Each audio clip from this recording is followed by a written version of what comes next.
In this video I'm going to show you how I change the blades on my thicknesser. This is actually a combined planer and thicknesser machine, so you can feed the wood over the top to flatten it, and then you put it underneath again to get the parallel surface. Now I'm quite fortunate in this workshop because I have two of these machines. One where I can plane a face and edge over here, and this machine now is used solely as a thicknesser. Before you consider removing the dust hood which doubles up as a gardener's machine, I would seriously recommend you invest in a pair of thick gloves, something like these. I wear these in the garden all the time, and I've cut myself on the planer before, and honestly it's not worth the risk of doing it again. So I put these on, wind the thicknessing bed right down as far as it needs to go. It's about there,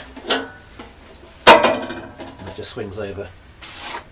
This is the cutted lock on the AW106 PT, and it has 3 knives set in place. Well, some machines will have 2, some will have 4. Each blade is held in place by a number of bolts here which bite up against this part here known as a wedge. Along with that, the blade itself sits on a pair of springs, one in each corner. What I'm going to do first of all is take all this out, all the knives, all the springs, give it a little bit of a clean, and then we'll look at resetting them. I'm using a 7mm sounder that came with the planer. It's obviously important to use the correct size for this sort of job.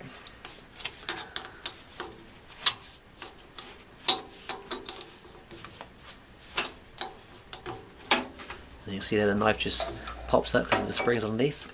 And carefully take that out. Put it to one side. Then we can get in here. Remove this part. It's a bit dirty as you can see. And for the springs, we normally get a thin Allen key. I try to kind of lift it out like so. It sometimes works, sometimes not. Otherwise you can spin the cutting block and try to catch them as they fall out.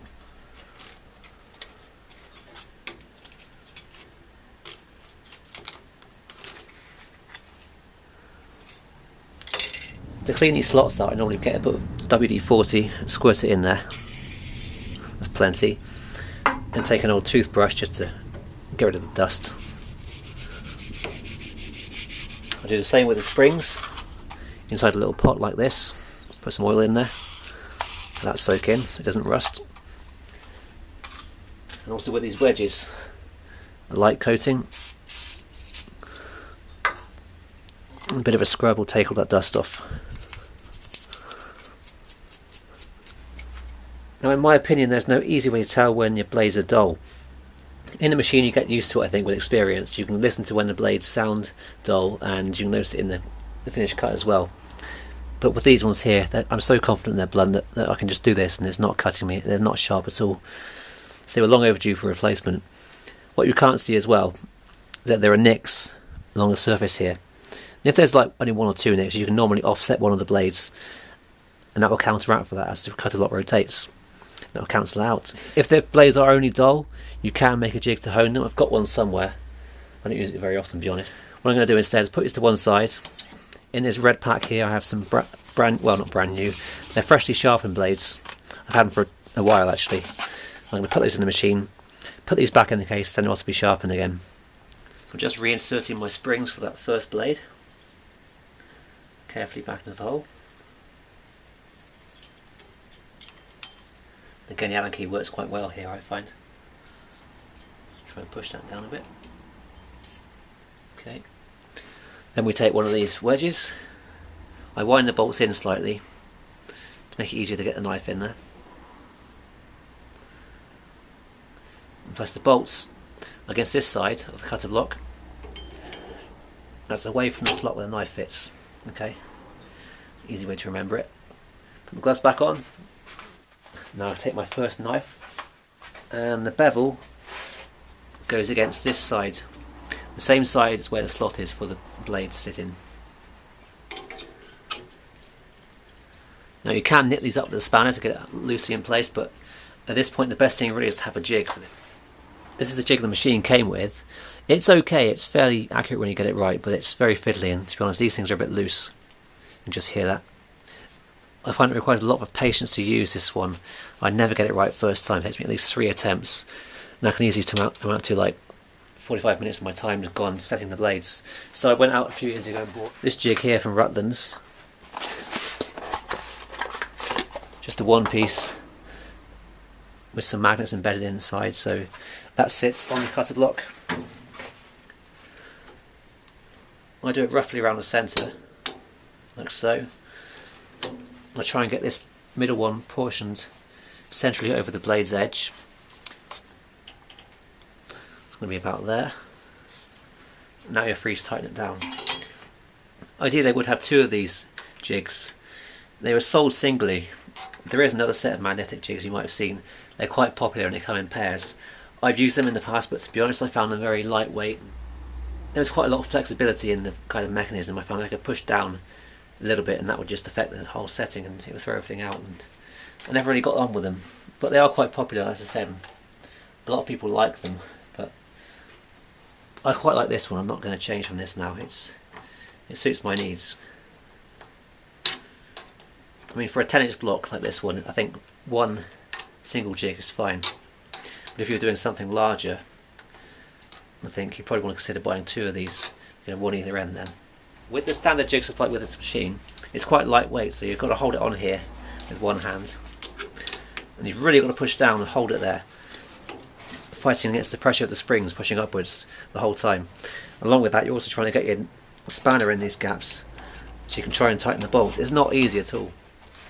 Because this cutter block has 5 bolts for each blade, I normally start with the 2 either side of the centre, nip those up so they're just tight.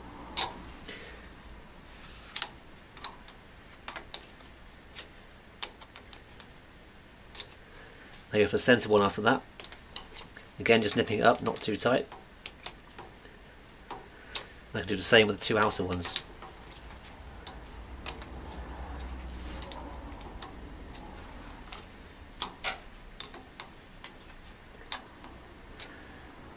And just a final check then to see that the gap here looks even across the width of the blade. And then go back again and tighten up properly in that same order.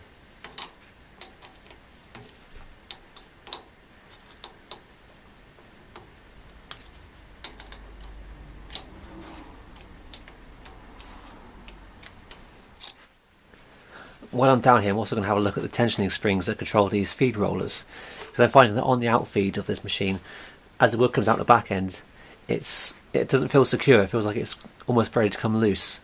So you can see one of the springs there. There's one there, one here, and the same again for the infeed roller. I'm going to start by removing this back panel here, and that'll give me access to it.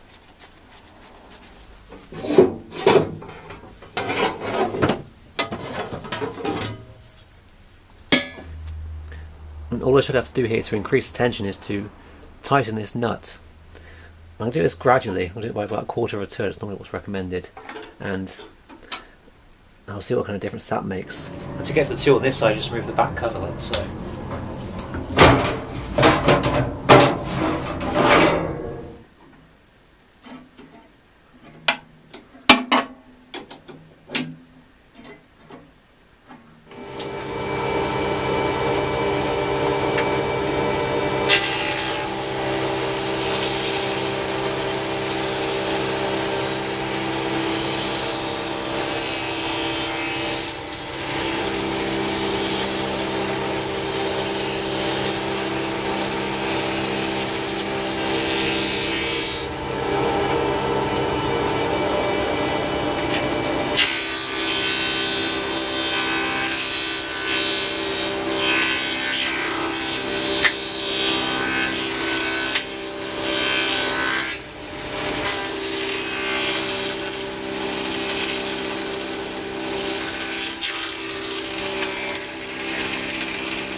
Well, thank you for watching my video on setting thicknesser knives. In a future video I hope to bring some information on setting planer knives in this machine here. Please subscribe so you don't miss out on that video, and I'll see you again soon.